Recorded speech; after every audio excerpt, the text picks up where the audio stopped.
Hello, everyone. Thank you for another edition of Justice for the 110. I am your host, Jeremy Ellis, and I am really excited about today's conversation because what you're going to learn today and what you're going to see is the link between the Clotilda survivors, the 110 aboard, um, the 110 survivors aboard Clotilda, and their link to the civil rights movement.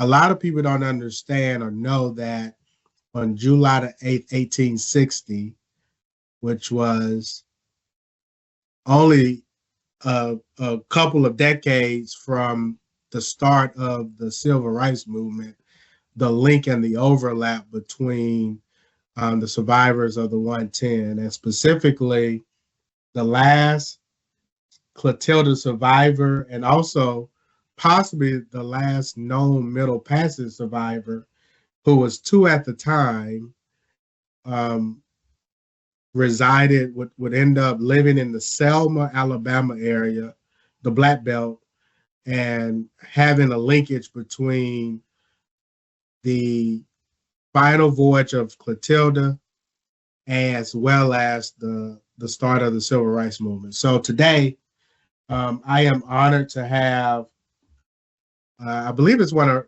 her grandchildren. I will let Mr. Johnny introduce himself, and that survivor was Matilda McCrear. And I'll let Johnny introduce himself here in a second. But I want to read this, and then I'll introduce Johnny. Um, Let me read this. This is on page 259 of the Survivors of the Clotilda, the last stories of the last captives of the American slave trip by Dr. Hannah Durkin.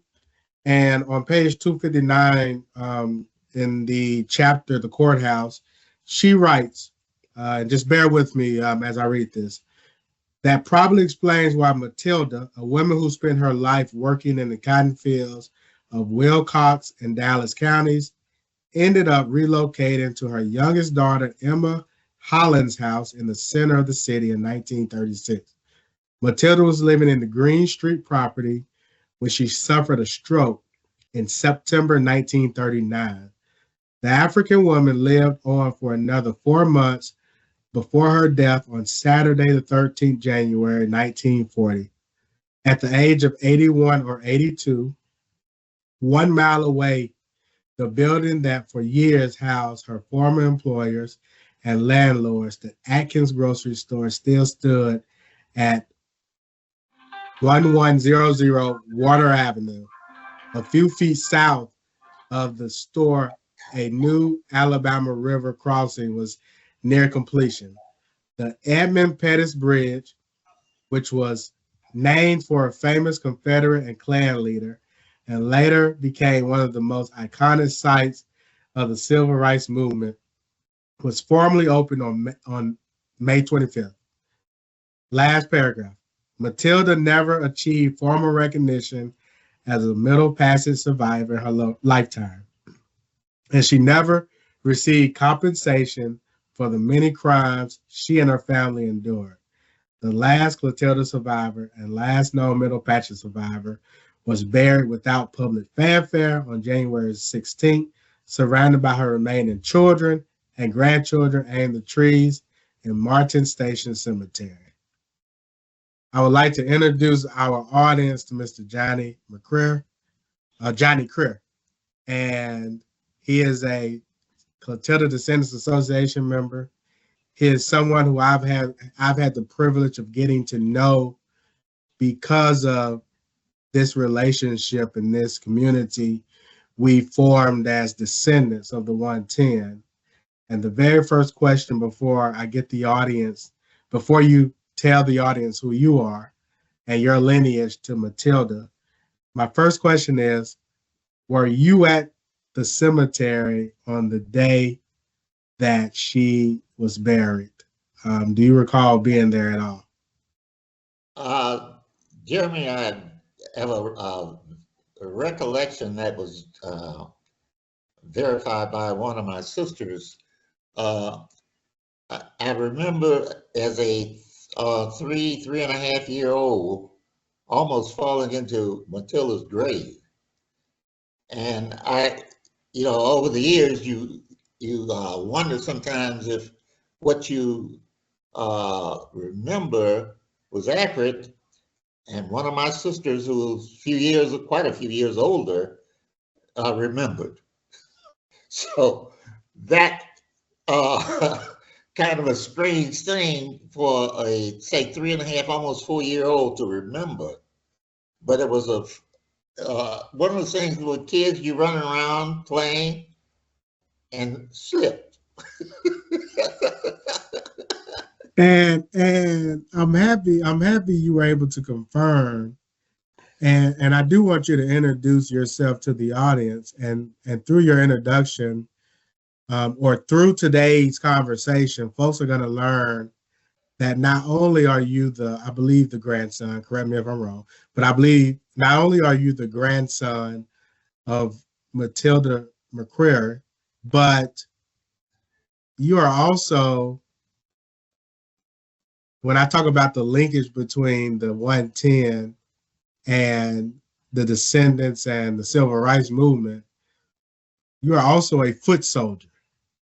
And folks will be able to better understand who and what a foot soldier is, but you played a role in the infamous Bloody Sunday. And so, can you kind of just introduce yourself and who you are and kind of your relation, your lineage to Matilda? Okay, I am the last born of her ninth living born child, Joe Crear. Joe fathered 10, and I am number 10. You the there baby. is. You the baby I'm the baby. You the baby. Matilda has another grandchild that's still living. That's, I guess, Eva is probably about 11 or 12 years older than I am. Who lives in Birmingham, Eva Berry. I'm almost 88, working on it. And she's the child of the last born of Matilda's children, Thomas. Insofar as being a foot soldier, I like to think that every black that was in this area would have been a foot soldier. Some people played a more prominent role than others, but during that period of time, you were a soldier. You may not have known it, but you were a soldier. Now, what area, for those who may not be familiar with history, what area are you referring to? Well, let me do it. Try and explain it this way. Yes, sir. I had no intent of ever coming back to Selma, Alabama when I graduated from high school in 1953. So, circumstances in 1960, when I said to my family, this was after spending 4 years in New Orleans. I graduated from Xavier University, spending 2 years in the military. By this time, my father had died, and my mother had moved to Cleveland with one of my sisters. So when I got out of the service, I had no reason to come back to Alabama. And I had, during my youth, had been a part of a boys club that was very instrumental in getting a bunch of us youngsters off to college. Some of us on scholarship, some on hardship, help ship, and all other kind of ships. But I had made a commitment that one day I was going to come back and do something for the boys club. So you can imagine a 24, 5-year-old making a phone call one night and asking the person that they looked up to, we looked up to, that had helped us as youth, what was going on. At the time, he was trying to pastor. He was pastoring the Black Catholic Church, uh, and running the boys' club as he had done while we were kids. So I convinced my wife to come to Selma, Alabama for a year. My family thought I needed psychiatric help. I want to know what, and you know what, are you going back down there for? But anyway, that 1 year has turned into 1960, September 1960, and I'm still here. Circumstances changed, and part of it, people may not be aware, but that was a movement to get blacks registered to vote that had been going on for years by Mr. Samuel Boynton, who was the county farm agent, and his wife, I'm trying to make it, let's say, she was married to Sam Boynton. She became a Brown, then a Robinson, I think was the last name that people might remember, Amelia. Amelia Boynton Robinson, for those right.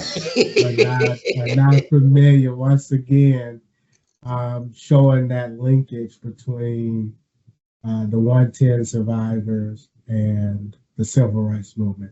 Right. But I interrupt you, so continue, sir. Okay. Because that was one of my questions I wanted to. I have a question I want to ask you. If you knew Miss Amelia Boynton Robinson, and oh yeah, very well. Miss Boynton lived about a block from my daddy's store there on Lafley Street, and we grew up. Matter of fact, we jokingly laughed. Her son Bruce, that you may remember, as a student from Howard University on his way home one Christmas, had a little problem at a bus station. In a way, Bruce, as we were growing up, Bruce had a snowball stand that you just get all our nickels during the summer. But anyway, yeah, I did know the Boyntons very well. It's just kind of funny how you don't think of it. I remember hearing about the incident with Bruce. Bruce was, I guess, a year ahead of me in high school. Now, one of the things people don't quite understand, back in those days, I think when Bruce graduated from high school, he may have been 15. I was 16. And people looking, want to know, how did you do that? Well, we were fortunate to have gone to grammar school, believe it or not, at Selma University. Back in those days, Selma U offered a kindergarten, and if you were smart enough in kindergarten, you moved on to the first grade. And if you could do the homework or do the work, they would advance you. So I ended up graduating from high school having just turned 16. But anyway, I digress. So I wanna talk. I want to eventually get to your experience on Bloody Sunday, and the role, and you being a foot soldier. But I want to go back as a young person, 3 years old, 4 years old, your grandmother. What do you remember about, if anything, your grandmother? Are there any oral histories that you can share about her, or anything that kind of sticks out to who she was and what her experience may have been, during her time here on Jeremy, I knew very little about my grandmother. I knew she was from Africa. Of course, Africa is a large continent, but I didn't know much. One of my sisters had told the same one that verified I almost fell in the grave, uh, that she had what she described as a crow's foot mark on her face. Um, other than that, grandmother was apparently pretty strong-willed, and those are the things I heard. But grown folk, folk older than you, would always tell you to go play, get out of here, go play when they were talking. So, and not having the curiosity to inquire, I never knew exactly where how grandmother had gotten into this country until recently. Well, last couple, 4 years, uh, when I made contact, or Hannah made contact with me, Hannah Durkin, and but prior to Hannah contacting you, and this is a similar story that I share, is it really wasn't, it was just a way of life. You didn't really, growing up, you never really discussed grandmother's past or discussed what her experiences may have been. That's true. That's true. Mm-hmm, mm-hmm, mm-hmm. Matter of fact, I had made some attempts to find out. Years ago, I was out in Salt Lake City and went to that library. I did find my grandfather, Jacob Schuler. Found out information about him, how he got here, and when he got here, but nothing about Matilda. Interestingly enough, there are some, about half of her children became McCrear. All of the documents that I have basically found at Matilda Crear, it's just kind of interesting. But as I jokingly, well, not jokingly, I mean it. Whatever the name is, if they are descendant of Matilda, they can vote. Well, so let's talk about that, because that was one of my questions as well. You spell your last name different than your grandmother. Mm-hmm. Can you kind of talk about, you were touching on it just then, but, and I also remember you kind of telling me this in the past conversation about the difference and how that became about. Well, the more I learned, the less certain I am exactly what happened. There was an uncle that spelled his name McCreer. I knew him well. Never questioned it, never thought about it really. Until you find out you're related to people that you know, you don't know exactly how. I had cousins there in Mobile that I got to know when I attended Xavier. I never knew that connection, other than my uncle told me we were kinfolk, and I took it, and that was it. That was my cousin. I didn't have that curiosity to find out now how we were related. I have since found out how we were related. They're the Kennedys. I could go on with a whole bunch of names. I know the Kennedys, yeah. And Jeremy, the craziest thing about it, I used to stop by their house on Peach Street. They're off Davis Avenue and visit. Never thought to say how we kinfolk. I understand. I totally get it. We're cousins. That's all I need to know. Yeah, but these were descendants of Matilda's third born. Mm-hmm. How many? Do you know how many children Matilda had?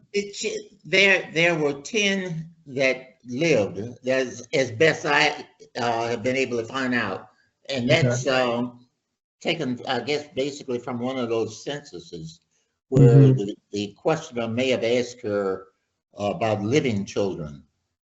And so there was an additional 4 that pops up somewhere, but you don't, we still have a problem with infant mortality, so you have to assume that may have been a part of it too.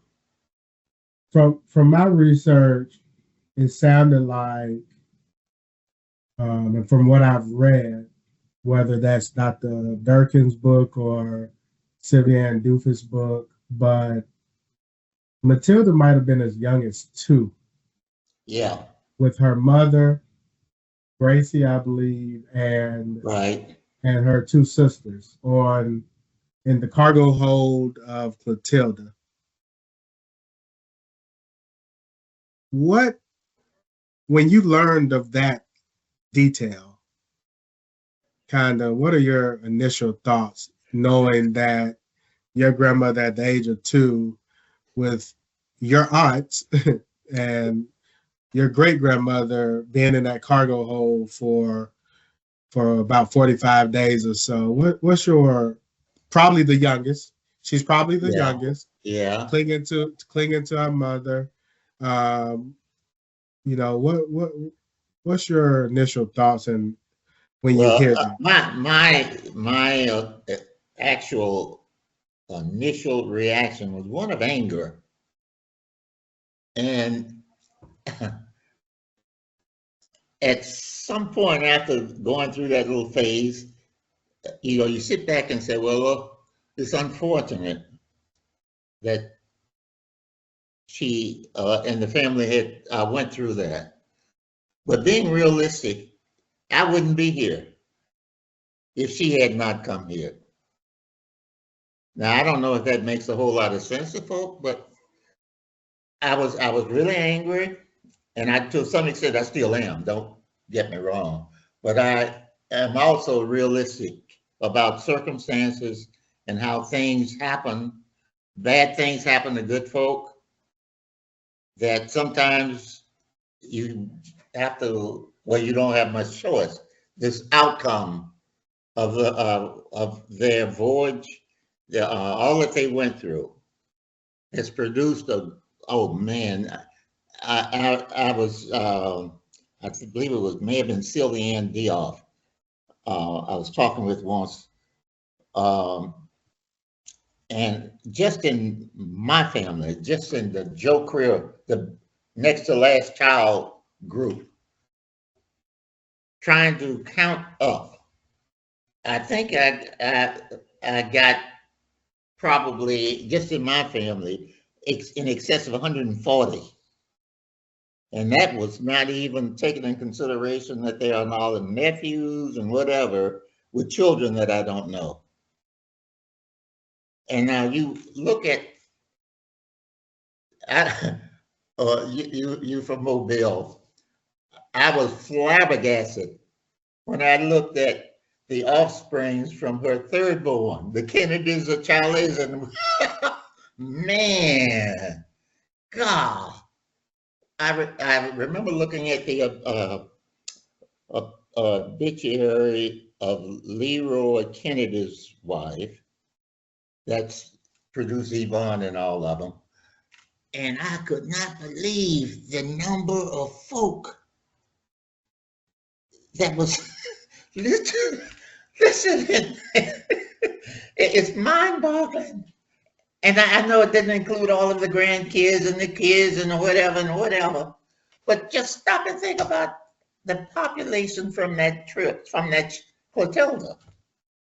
When you and that's just the one you get that you know. And I'm constantly here talking with people. They may not be kinfolk, but they were on it. Their relatives were connected to the Clotilda. So it would be kind of interesting if ever, and I know it might be impossible, to look at from that number the population that it had into this country. Yeah. You and I, when I was in Selma, I had the privilege of of riding with you, driving, and you taking me to the plantation house where she worked or perhaps lived. I don't know, but That was the home of the enslaver, her Washington enslaver, Smith. I mean, Washington Smith. yeah, Yeah, Washington Smith, her enslaver. yeah. Um, growing up as a young person in Selma, and now being able to ride by Washington Smith, her enslaver's home, kind of take me back. Do you remember that house at all? Growing up I, as a young I person? I must have passed that house a number of times and that just didn't had no knowledge of it. Um, Matt, I don't know if I mentioned it to you, but I was in Rotary with one of his relatives. I had no clue, and I'm sure I am sure there were others in the group that may have been related to some of these folk that you just don't know. Right, right. You just don't know. You just don't know. And now knowing what's your now when you see that enslaver house, um, and I believe that his ancestors or his descendants, sorry, correction, his descendants still maintain that house. What are your initial thoughts when you see that house? Any Uh, emotion? None whatsoever. Mm-hmm. It's something that happened. The people that are there had nothing to do with it. They may have benefited from it, obviously, but that was something they had no control over either. Incidentally, the relative that I was in Rotary with was a real nice guy. He's an Auburn person.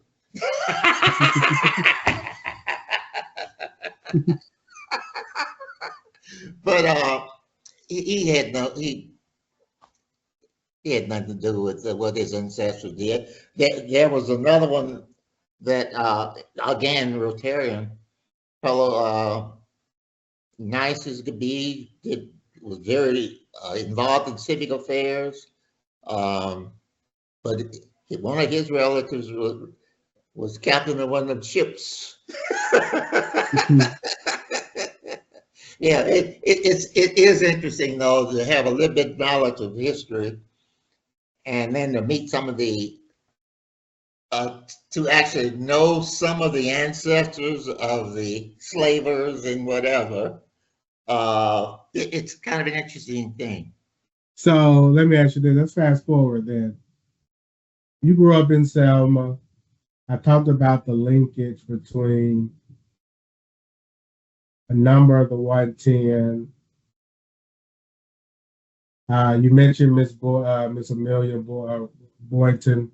I believe looking at uh, a note that I have here, uh, Rhodesia was 12 years old when she was kidnapped, renamed Sally Smith, and sold as the bride of another Clotilda survivor to Selma-based enslaver Washington Smith, a future Confederate state legislator. That's the same Washington Smith we were talking about. Mm-hmm.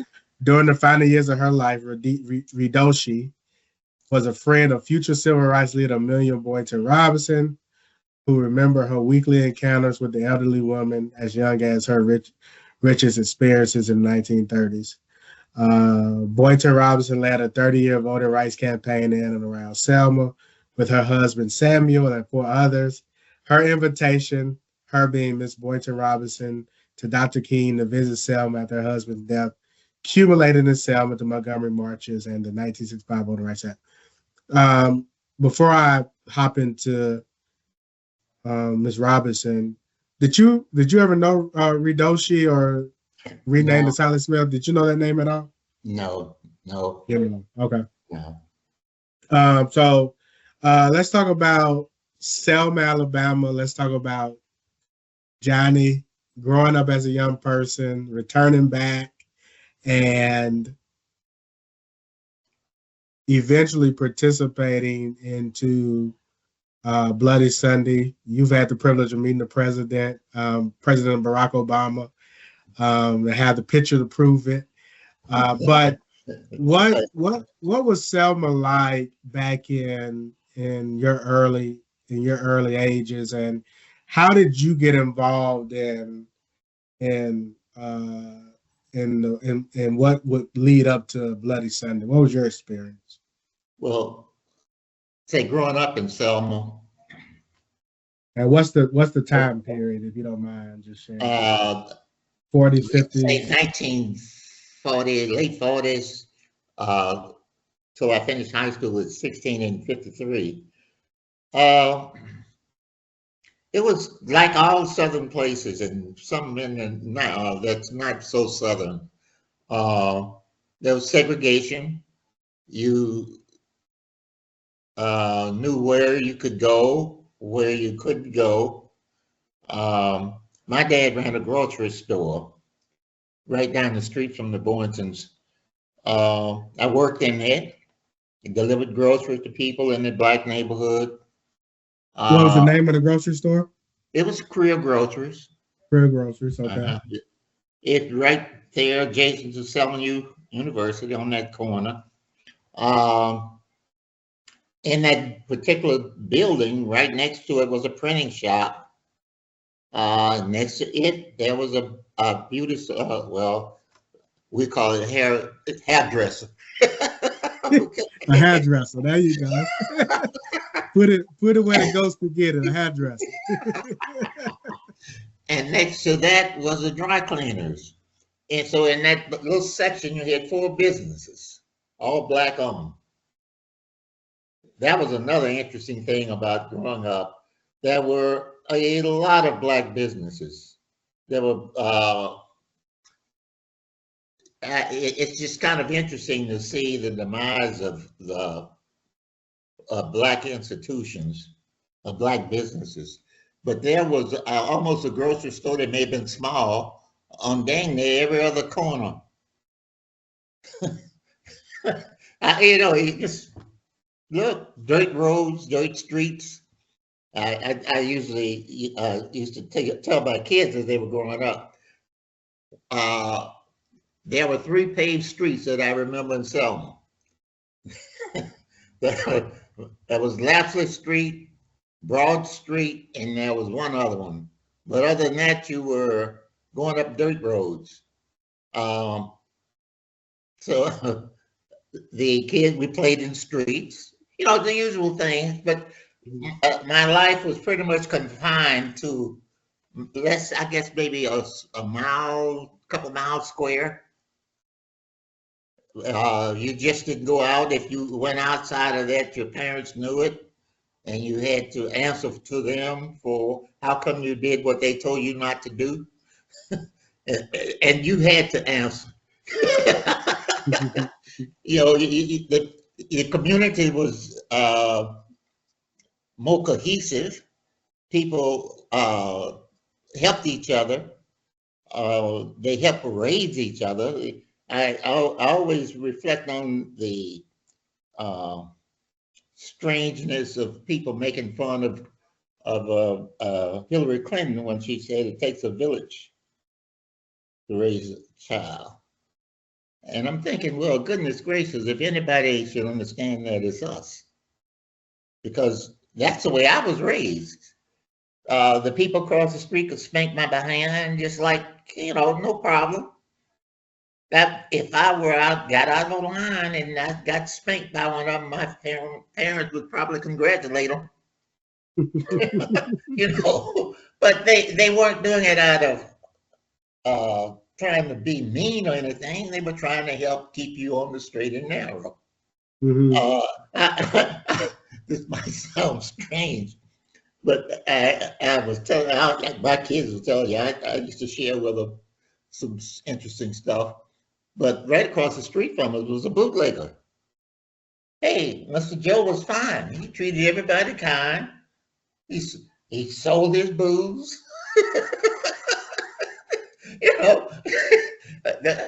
You got stuff like that going on now, and people get all blown up. But look, people were trying to survive and help each other.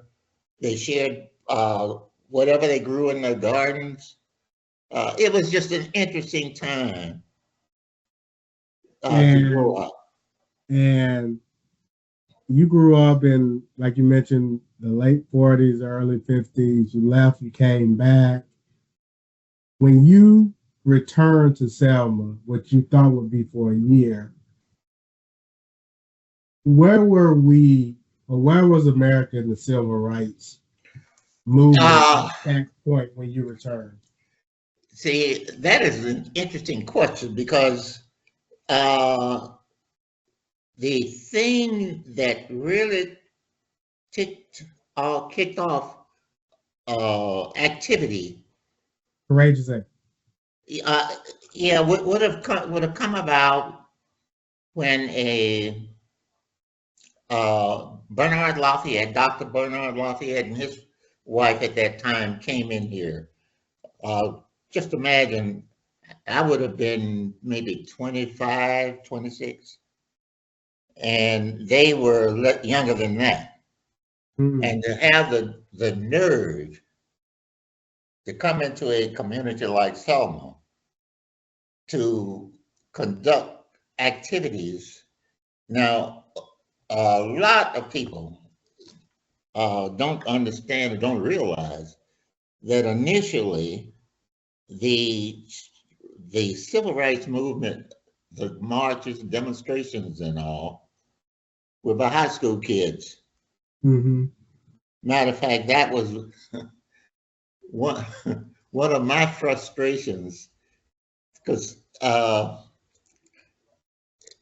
you're trying to. I was working at the boys' club. I was working with young people, and knowing the value of an education, and knowing that these kids had to do what they were doing because their parents couldn't.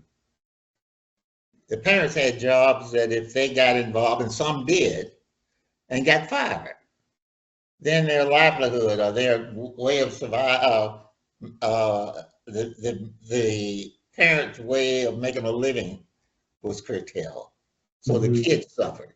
Anyway, did I do that? No, you're fine. I hear you. You're Okay. talking. So Uh, Dr. Bernard, you said Bernard Lafayette. Who is he? What did they? What did that? Where did that start? well, I'm sorry, I missed some of what you asked. You mentioned Bernard Lafayette. Who was Right. he? Okay. And- Bernard, when Bernard Lafayette first came, he was with SNCC. Um, and the intent was to try and organize, get a voting rights movement going. And somewhere around Jeremy, I have some minutes that I found out on the internet one day that they kept during that time. I have not been able to put my hand on it since that tornado came through, but if I were to get them, I'd be glad to share them with the association or with the museum or whatever. But they kept minutes of the people they met and the reaction of some of the folk, adults.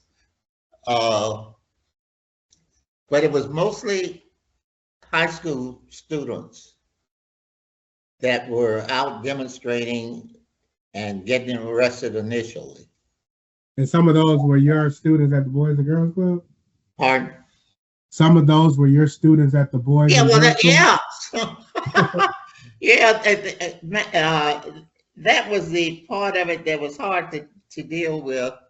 Um, and as a result, really, the one I got arrested a couple of times. I was not one of those people that uh, took part in marches, so to speak.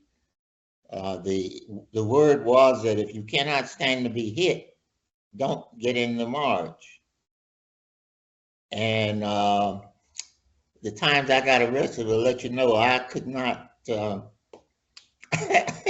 If you hit me, I'm gonna hit your back. I'm sorry. Mm-hmm. That was. It wasn't the way that it wasn't what was needed in the movement, but you know, when somebody hits you, it's reflective. And my daddy one day scared me. I was probably like 13 years old. I was coming to the store, and out of the door came this white guy with my dad behind him with his cane. And I remember distinctly my dad saying to him a few words that I won't repeat, but he had best not ever come back into that store. And that would have been around 1950. So you can imagine a 12, 13-year-old kid saying, "What's my daddy doing?" So I can't imagine. So would you say being someone who you talked about being arrested? Um, I do want you to share at least one of those stories, or one of those experiences of being arrested. Well, Were you on the bridge on Bloody Sunday, or were you? no, no, I was not. What had happened at this point? I'm now working at the hospital. 1964. Okay, so 1960, 64. How old are you at this age? At this point, 27. you're 27. Okay, so you're no longer Yeah. at the Boys and Girls Club. You're at the hospital. Yeah, yeah. I had begun working at the hospital at August of '64, so it's about 6 months before Bloody Sunday. Uh, but on Bloody Sunday, on that Sunday, we kind of suspected. We at the hospital suspected there was going to be a problem. Maybe. So on Bloody Sunday, I was at the hospital. Hmm. So I got a chance to see a lot of people come in, tear gassed, broken bones or two. Yeah, but What? I was not on that bridge. I probably, just knowing my temperament, I may not have survived that bridge. Hmm. No, because unfortunately, sometimes when you're young, people that have a slight temper, as a matter of fact, I have often thought about my family, what my family said to me when they found out I was coming this way, coming back down here. They knew me better than I knew me Right.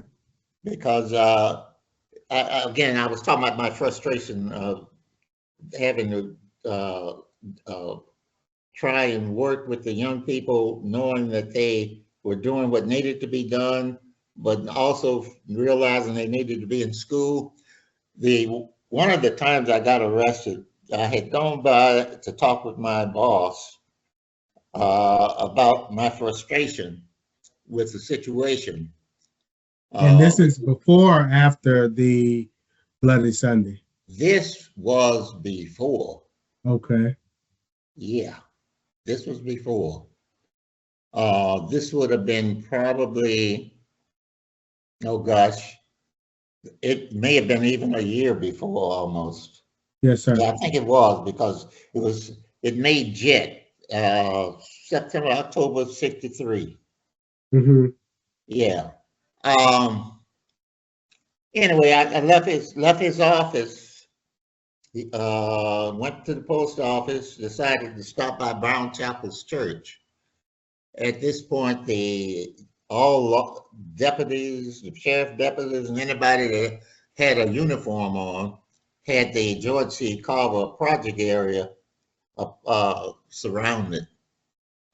And if you ever visit Brown Chapel, right there where the bust of the Dr. King is, I Mm-hmm. was I was standing there talking with a Mr. Gildersleeve, who was a school teacher in Wilcox County that was a Lutheran, lived in Selma, and a Reverend Shannon. And just standing there, talking, and the young people and women mostly were uh, on the steps of the church down the walkway, singing freedom songs. And out of almost nowhere came this young Caucasian who stopped at several of the official cars, chatting with the people inside. And then he came over and started poking something at the singers. And Mr. Gildersleeve and Reverend Shannon and I started walking toward it. And whatever he had in his hand, that some folks said was a snake, he poked it at Mr. Gildersleeve and then Reverend Shannon. They pulled back like they were supposed to. They were doing what the march and the movement had said. You don't fight back. But unfortunately, 27 years old, and you poke something at him, and he's not in the mood, it's going to be a little problem. So there was a tussle. Some folks say I hit him, some folks say I kicked him. The one thing that I can attest to is that the next thing I felt was a billy club in my back. And one Sheriff Jim Clark telling me I was under arrest. And so that was one of the times I got put in jail. How long did you have to stay in the jail house? Yeah, but now the things I did though, I tried to whatever I could do in the movement without walking or putting the movement in any kind of jeopardy by me having a temper. I did. I was what do they call me? Anyway, they get the stick folk had given me a title or something. I used to try and talk with people going down to register to vote. Since I had gone down and gotten registered, tell them what kind of stuff they expect. I didn't get asked about any beans in a jelly jar or anything. But I was grilled pretty much on the Constitution, which was I was delighted. Government had always been one of my favorite subjects. So Colonel Bibb was the gentleman doing the interrogation, and he got more questions than he gave me. Did you know Victor Atkins? I did. I did get to know him. Let me mention this thing about the yes, good sir. Colonel, then I'll get to Victor. Yes, sir. I guess he thought I didn't know anything. So every time he would ask me a question, I would answer and pose a question. Some folks say I was one of them smart A's. But that was just my nature. You know, you ask me something, okay, I'll answer you, but it may prompt me to ask you a question. Yes, sir. But on my way after, because I didn't expect to get registered to vote, incidentally. When I went down to register, I said to one of my superiors at the time, I told him where I was going, and that in the event that I didn't return, they'd know where I had started out. But on my way out from the interview, this gentleman came over and asked if I was Joe's boy. And when I said yes, and he went on to entertain me for about 15, 20 minutes, telling me about how he had grown up with my dad on that, down on that, in Martin Station. And, just the whole thing about their youth that I didn't know. So that's when I first met him. Yeah, interesting though. I later got to meet his son and a few other folk. You're talking about the colonel, right? Huh? And you were talking about the Colonel. That's when you first met the. No, oh no, this was Victor Atkins. Oh, Victor Oh, Atkins. Victor yeah, Atkins. yeah, Victor yeah. I'm Atkins. sorry, Yes, sir. I didn't mean to run it together like that. Yes, sir. You Oh, talking about Victor Atkins? after the interview, I was leaving the courthouse, Yes, sir. and Victor Atkins stopped me to chat. And to be honest with you, And he was the chair of the board of registrars.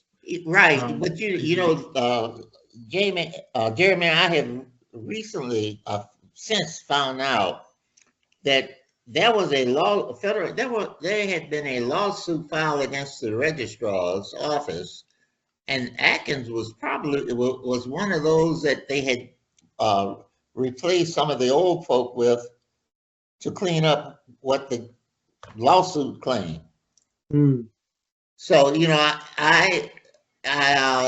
again, I'm always finding out something. Yes, sir. Yeah. Yes, sir. I didn't realize it at the time, and up until not long ago, when I was reading somebody else's work, and that's when I found out that hey, a lawsuit had been filed against the board of registers, and the feds were involved. Hmm. Hmm. Let me ask you this, and we're gonna wrap up here. Did you ever get a chance to hear Dr. King speak? Yeah, a number of times. What was that? Was this at Brown Chapel? Was this at Brown Chapel? Yeah, mostly at Brown Chapel. What were those experiences like? Well, look, anytime you get privileged to hear an orator like Dr. King, it's it's inspiring. He fires you up. Get you ready. So you had the chance when he was in Selma. You had a chance to listen to him at Brown Chapel or at one of the other church houses. Tabernacle. Tabernacle, yeah. Yeah. Actually, I also had a chance to have lunch with Dr. King. He was entertained once had a luncheon for him at the hospital. Yeah, it's kind of interesting. I was trying to remember another person that I guess he was the governor of Florida had come through. Yeah, we used to kind of get some pretty interesting people that would stop through and what about when you were up there at the hospital? Did you see John Lewis at all? What was that? When you were Bloody Sunday, when you were working at the hospial? Oh Do yeah. you remember seeing John Lewis at all? No, I did not see him come in. I did. I saw John Lewis a number of times. Oh, guys, almost all those guys. Farmer, Orange, James Orange. The whole list of them. Yes, sir. That I got a chance to meet. Yes, sir. Well, let's wrap it up with this. You being from Selma, understanding the history of Selma, understanding the 110 and knowing your grandmother was on Clotilda, and the I mean, it's not that far. That's the reason why I wanted to show the linkage. 1860 to when they arrived to Bloody Sunday is not far away, and so 100 years or so. What would kind of, just to close us out, kind of make the connection between the 110 and the civil rights movement from your own words? Well, one of the interesting things about having lived as many years as I've lived, you tend to see things seem to keep coming back around, maybe slightly different. I know I was talking last night with my son. We were just talking about how you stop and you look back at things that has happened in the past, and you can see similarities and slightly different maybe, but we keep having the same things going around and around and around. Every time we think we've made progress. History repeating itself. Right.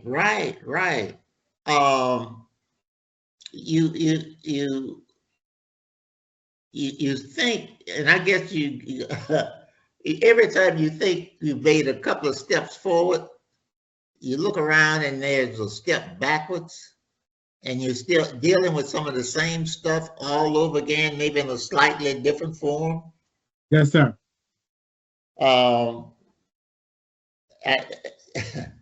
Anyway, that's one of the interesting things that I have observed is just the same stuff. So how would you? So what's the motivation, or what's the inspiring words that you can leave us with, given history repeats itself? Close us out with something. Close us out with something that may be a little inspiring, or something that from your experience. Sir? Interestingly, you would ask that because I don't know if you remember Jimmy Valvano. Yes, I've been watching his speeches. His speeches on Never Give Up. Look, I was listening to him last night.